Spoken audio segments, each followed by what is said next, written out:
En comptabilité, l'amortissement comptable utilisera la durée d'utilisation. Donc on parlera de même la durée réelle d'utilisation et non pas la durée normale ou sa durée de vie.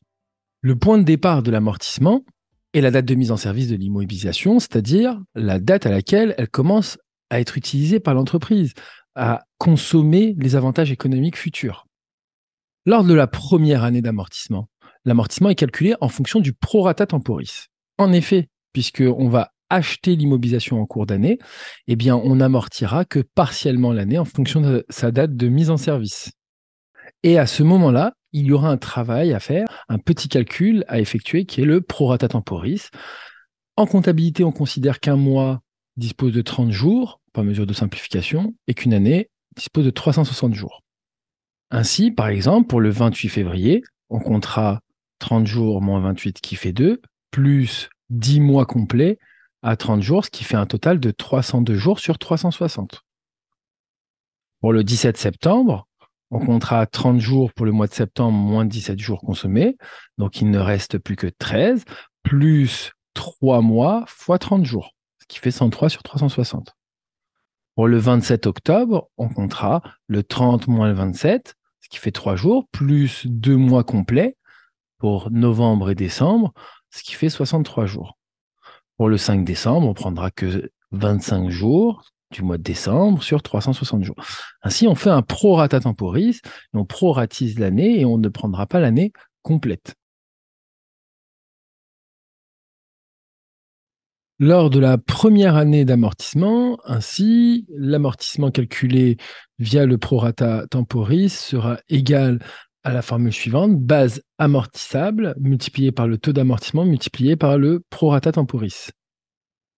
Ainsi, comme l'année est tronquée, l'amortissement de l'immobilisation sera rallongé d'une année supplémentaire qui sera égale à une annuité complète moins la première annuité.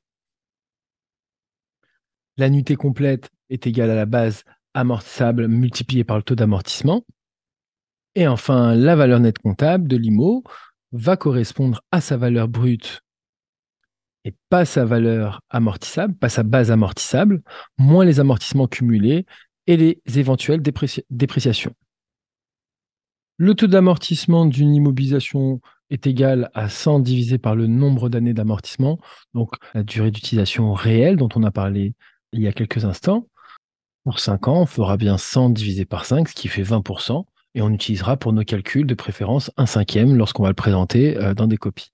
Le tableau d'amortissement comptable se présentera sous la forme suivante. On trouvera les années, une colonne pour la base amortissable, une colonne pour les annuités d'amortissement, une colonne pour l'amortissement cumulé, et enfin la dernière pour la valeur nette comptable. La base amortissable ne change pas, et elle sera égale à la valeur brute moins la VR. Donc, on pourra compléter toutes les années. On comprend que pour la première année, les années suivantes et la dernière année, on aura la même base amortissable. Les annuités d'amortissement vont être calculées de la manière suivante, comme on l'a vu un peu plus haut. Pour la première année, on prendra la base amortissable fois le taux d'amortissement fois le nombre de jours d'utilisation de l'immobilisation durant l'année d'acquisition, le tout divisé par 360. Cette première annuité viendra être ajouté ici dans l'amortissement cumulé et on pourra ainsi calculer la valeur nette comptable.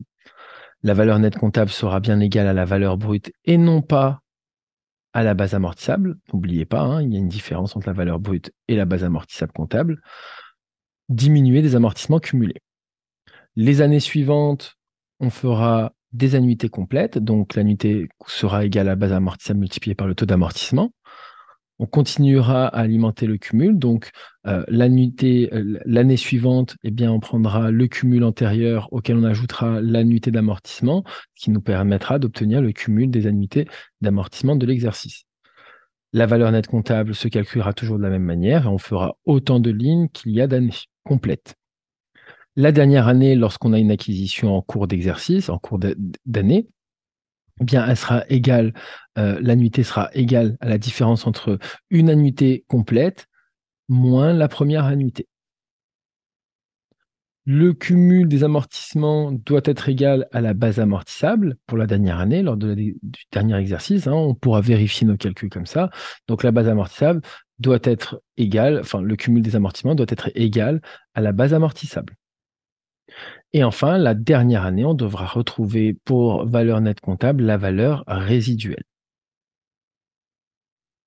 Si vous n'avez pas la base amortissable en dernière année ou la valeur résiduelle en dernière année pour la VNC, eh bien, c'est qu'il y a une erreur quelque part et il faudra vérifier vos calculs.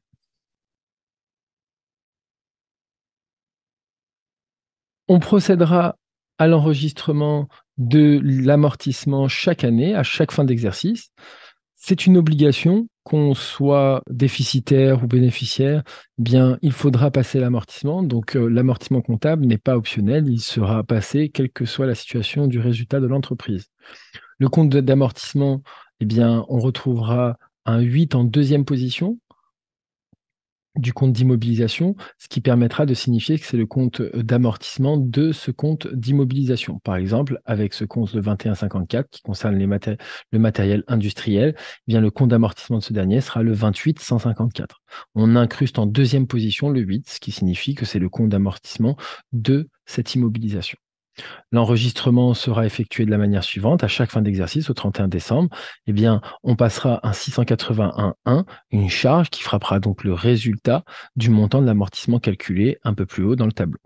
On passera donc cette charge au débit, puisqu'on augmente les charges, et on passera un 2,8 XXX en fonction du nom du compte ou en fonction de l'immobilisation pour alimenter ce compte d'amortissement.